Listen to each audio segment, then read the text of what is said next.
আর একাপাত্র বিজেপিতে ছিল, বিজেপিতে আছে। আজকে আপনাকে তৃণমূল কংগ্রেস প্রলোভন থেকে নিয়ে যাবে, কালকেই কিন্তু সেই তৃণমূল কংগ্রেস আপনাকে রাতারাতি কিন্তু আপনাকে সরিয়ে দেবে। আপনি যদি হিন্দু হন আপনাকে সরিয়ে দেবেই সেই রোহিঙ্গাদের দিয়েই, সেই মুসলমানদের দিয়ে।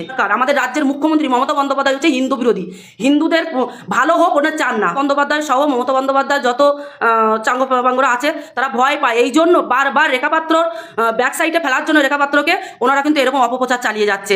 দেখুন, সন্দেশখালী তৃণমূল কংগ্রেসের পায়ের তলার মাটি সরে গেছে। ওরা সেই মাটিটাকে শক্ত করার জন্য ভয় দেখাচ্ছে মানুষকে।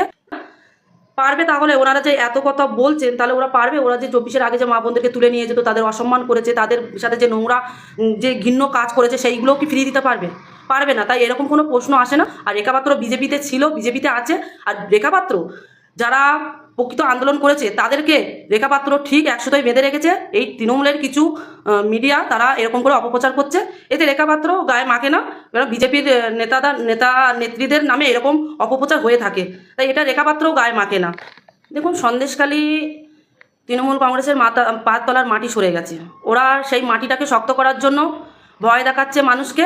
আর এই সন্দেশখালীর আইসি সে সন্দেশখালী থানার একজন ভিপিকে দিয়ে তাকে ফোন করায়, মাম্পিদিকে ফোন করিয়ে তাকে থানায় ডেকে পাঠানোর পরে ওই আইসি ওনাকে নানান রকম প্রলোভন দেখায়, গাড়ি বাড়ি টাকার থেকে নিয়ে এবং কলকাতায় ফ্ল্যাট চাকরি পর্যন্ত মাম্পিদিকে প্রলোভন দেখানো হয়। মাম্পিদি যখন রাজি না হয় তাকে অকথ্য ভাষায় তাকে গালিগালাজ করা হয়। এবং এটাও উনি ওখানে বলেছেন যে আমাকে বড়বাবু আমাকে চাপ দিচ্ছে, প্রেশার ক্রিয়েট করছে যে তুমি তৃণমূলে জয়েন করো, তাহলে আমাদের চাকরিটা বাঁচবে, না হলে আমাদের চাকরি বাঁচবে না। তাহলে এখানে এটাই বোঝা যাচ্ছে যে আমাদের সন্দেশখালীর আইসিরা এবং যারা ভিপি থেকে শুরু করে আইসি অবধি এরা শুধুমাত্র তৃণমূলের ওখানে এখন পুরো পার্টির কাজটা সামলাচ্ছে। গুন্ডাগিরি যে আগে যে শেখ শাহজাহান গুন্ডাগিরি করতো, সেই সেই গুন্ডাগিরিটা এখন আমাদের সন্দেশখালীর ভিপি থেকে আইসি অবধি তারাই কন্ট্রোল করছে। আর সন্দেশখালীর মা বোনেদেরকে এরকম যে থানায় ডেকে নিয়ে গিয়ে তাদেরকে প্রলোভন দিচ্ছে, তারা যখন প্রলোভনে না আসছে তাদেরকে থ্রেট করা হচ্ছে, তাদের জীবন নাশের হুমকি দেওয়া হচ্ছে।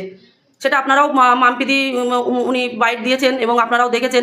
আমরা একসাথে লড়াই করেছিলাম, মাম্পিদি সব আমাদের সন্দেশখালীর সমস্ত এসসি এসটি মা বোনেরা আমরা আন্দোলন করেছিলাম। তাই আমরা এখনও অবধি একে অপরকে হাতে হাত রেখে আমরা সেই লড়াইটাকে আমরা জাগিয়ে রেখেছি। আর আগামী দিনেও আমাদের এই আন্দোলন, এই লড়াই আমাদের চলবে।